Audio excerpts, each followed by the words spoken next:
A new healthcare facility in Indianapolis is working to break down language barriers and deliver care with compassion. News 8's multicultural reporter Malia Van Ostrand shows us just how the Chin Family Clinic is taking a big step forward in bridging the gap between healthcare and culture for the growing Chin and Burmese communities. Malia. Absolutely. Having that representation is so important, especially in healthcare. So the Chin and Burmese communities are some of the fastest growing immigrant groups in the city, but accessing healthcare hasn't always been easy, especially when language gets in the way.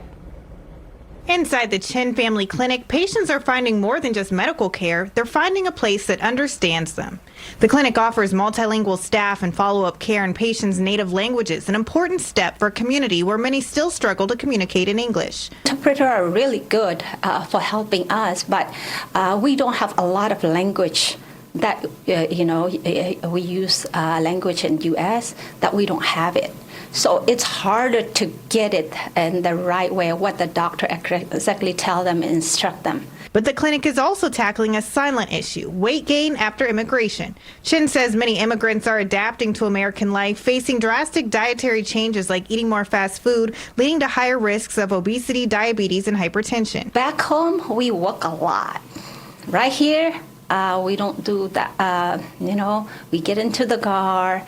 Even though we don't have a car, people, drive a bus. So, we don't do physical walking as much as we used to. Other services at the clinic include pediatric and women's care, urgent care, labs, routine physicals, and IV infusions, which has been highly requested by patients. A lot of elderly, most people, we think our thinking is different right there. So we think that infusion will really help us.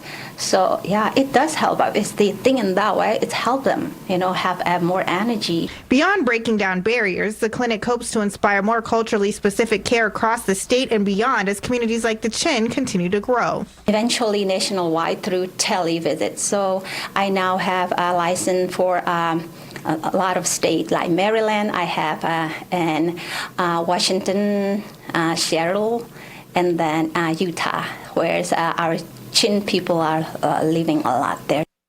The clinic's mission is just beginning with plans to expand services and continue building trust in a community that can often be overlooked. I'm Leah Van Ostrand for Wish TV and WishTV.com.